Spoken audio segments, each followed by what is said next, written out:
Picture yourself, 17 years old, nighttime, walking down the highway on the way to your mom's house, and somebody calls in to the police on a welfare check on you, even though you're not doing anything wrong. The officer pulls up, and instead of doing a welfare check on you, the officer ends up shooting you 4 times. And after that officer shoots you 4 times, that officer does nothing to come over there and check on you and leave you laying on the ground for 3.5 minutes. And during this time, the officer is just yelling at you to put your hands up and for you not to move. You're screaming in pain. You're hurting. You want the pain to go away.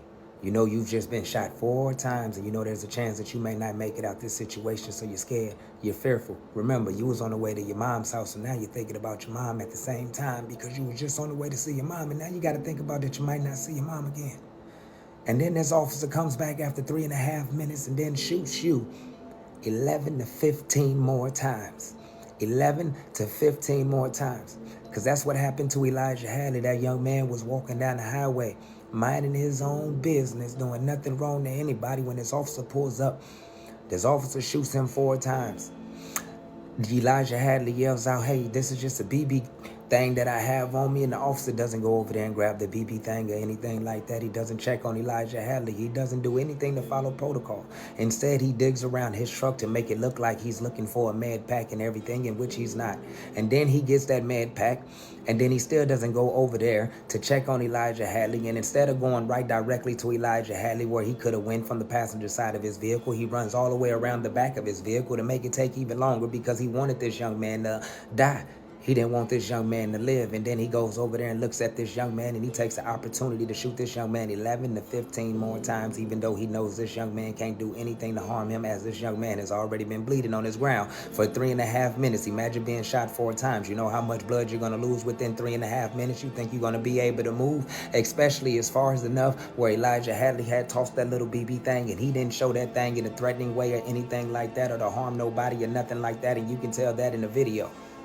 Imagine being a 17-year-old's mom and getting a call that your son has been shot and you'll never be able to see your child again. Imagine that 18th birthday coming up in a few months where you would have been able to see your child become an adult. Imagine that Christmas coming up that year, and now the holidays is coming up. Imagine Thanksgiving just went by and you had to spend your first Thanksgiving without your child. Or imagine being a sister and or a niece. And imagine your uncle not coming home or your brother not coming home. You're not able to see him for his 18th birthday. You're not able to see him for the holiday. Imagine being his niece and you're not able to see your uncle coming home to help you to smile no more, to bring you laughs, to bring you joy no more. Imagine. And if you put yourself in the shoes of Elijah Hadley and his family, there's no way you're not going to demand justice for Elijah Hadley. And I find it funny that none of these news stations has picked up, none of these big news stations has picked up his story. But if Elijah Hadley had black skin on him, as if it was mine, we know for 100% fact, CNN would have been blasting this all over the world. But since Elijah Hadley is Native American, they don't seem to want to care. Now, how is that true equality, even for us as black brothers and sisters? For us to ignore the fact that they not putting other people on the news when something wrong like this happened to them, but they put it all over the news when it happened to us. When it's black brothers and sisters, they going to put it on the news, whether they give us justice or not. We can't say what they going to do, but we know one thing for sure they going to do is talk about it and make sure everybody knows what is going on.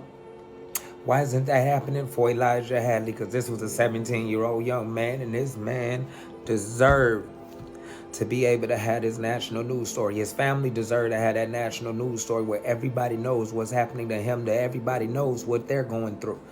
They'll never be able to see their nephew, uncle, son again. Never. Imagine if this was you. Imagine if it was your brother, your cousin, or somebody that was directly close to you. You would care.